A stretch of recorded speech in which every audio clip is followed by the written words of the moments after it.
before we officially start our tour today, I just have a few things I'd like to talk about. First thing is the Friends of Bon Echo organization. They're a completely not-for-profit organization. They're completely volunteer-driven.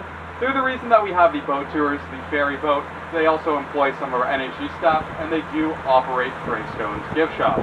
I am the NHE staff here. That stands for Natural Heritage Education. There's a few of us around. We work in the visitor center. We also give tours. We work on the ferry boat, and we do run children's and evening programs as well. And just as a quick disclaimer, I have no issue if you take pictures of me, but please do not take video recordings of me. That's all I ask. Now, this is my last tour of the summer, so let's make it a really good one. How about that, alright? Okay. Alright, so can anybody tell me what Bon Echo means in French? I'm not trying to trick you, by the way. Good echo, right? So, Madoc Rock received the name Bon Echo in 1899 from Florence Price and her husband, Dr. Weston Price. They came here on their honeymoon, and they absolutely loved the area. They thought it was gorgeous, and they are actually the original owners of the Bon Echo Inn. Florence Price named Madoc Rock Bon Echo because of the acoustic properties of the rock, particularly of its echo. So we're going to put that to the test today. Our captain's going to get us into position, then we're going to yell at the rock, and we are going to see if it echoes. Now this works best if someone would volunteer a one-syllable name for me. Anybody? Ocean. Ocean? That's two syllables, isn't it? Max. Max. Alright. So, our captain's going to bring us around here. On the count of 3, we're going to yell at the rock really loud, Max. Alright? This works best if we yell it really fast, say it really sharply, and really loud. We don't want to drag it out because then we won't hear the echo as well, alright? Alright. Everybody ready? Count of 3, Max.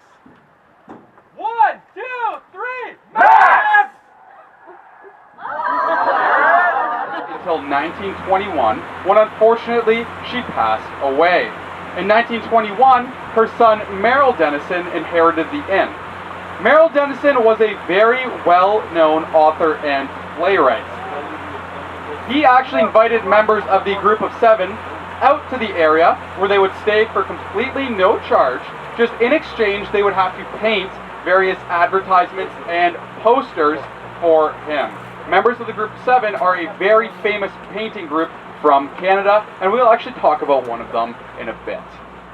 Now, if you look behind the trees along the shoreline, you can see really tall red pine trees that are planted in very straight, narrow lines. Can everybody see those? So, in behind the shoreline, you will see the red pine trees. They're the ones that are really tall. They don't have branches at the bottom, just at the top. They're planted in really straight lines. That's where the Bon Echo Inn originally stood. Merrill Dennison ran and operated the Bon Echo Inn until 1929, when unfortunately he had to shut down operations. Can anybody tell me what might have happened in 1929? Crash. Depression, yes, absolutely. So the Great Depression came around, there was no more money in the tourism industry, so he had to shut down operations at the inn. With that being said, he still did lease it out to various organizations, such as the Boy Scouts of Canada. He did this until 1936, when unfortunately the inn was struck by lightning and it burned down.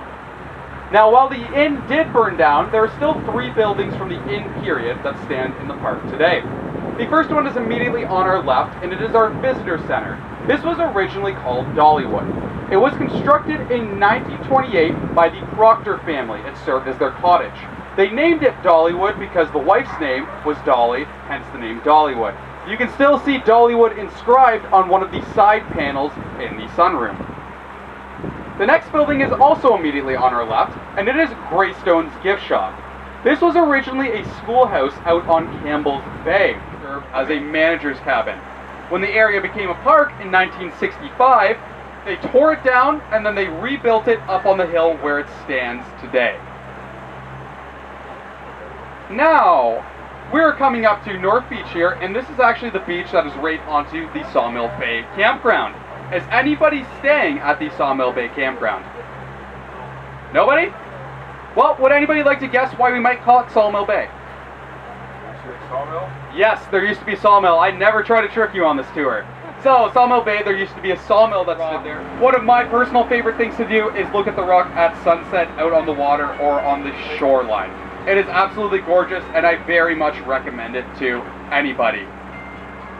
Now, as promised, I will talk about the bow of the boat. You will see a rock in the water with a bunch of people standing on it. This is Mermaid Rock, and it is one of our more popular swimming destinations. The easiest way to get out there is by canoe or kayak, but you can also hike. It's just a long hike, about an hour to an hour and a half.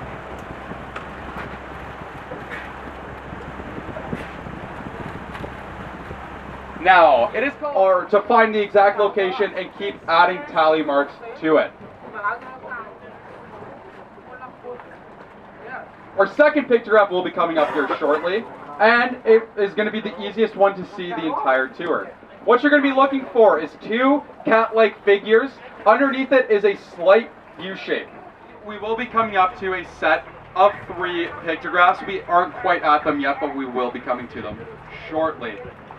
The first pictograph you're going to be seeing is what looks like a picket fence that has 3 beams of light coming out of it.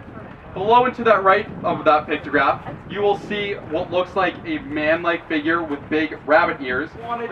She wanted him to be memorialized in the park, so she commissioned this to be carved. It was commissioned in 1919 and it was completed in 1921.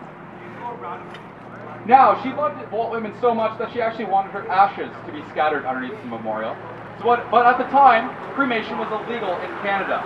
So she had her body illegally shipped to the United States where it was cremated. Then she had her ashes illegally shipped back, where then they were spread underneath the old Walt Memorial. Yes? There's actually small carvings there also. Yep, there is very small carvings underneath it, and these are a variety of names that were all involved in the carvings. A lot of them have eroded though, and it's kind of hard to say, but there is names such as Merrill and Muriel Dennison at the bottom, and the Merrill was the owner of the Bon Echo Inn, Muriel was his wife. Now, I will point this out to you now because as we get closer to it, it's going to be a little trickier to see. The edge of their feathers look like fingers. Now, in 1959, Merrill Dennison understood that the impending doom of privatization and development in the area. And he didn't want that.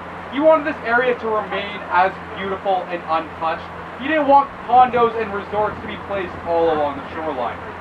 He didn't have any children, and Merrill Dennison selflessly donated 1,200 acres of land to the province of Ontario so it could be protected. In 1965, Bon Echo Provincial Park was officially founded, and Merrill Dennison was present to cut the ribbon and officially crown the park. It is important to thank Merrill Dennison for his donation. If it wasn't for Merrill Dennison, this area would not be as gorgeous as it is. You would see hotels, condos strewn all across the shoreline, possibly even on top of the rock. These trees wouldn't be here, the ferry boat wouldn't be running, this tour wouldn't be happening right now, and I actually...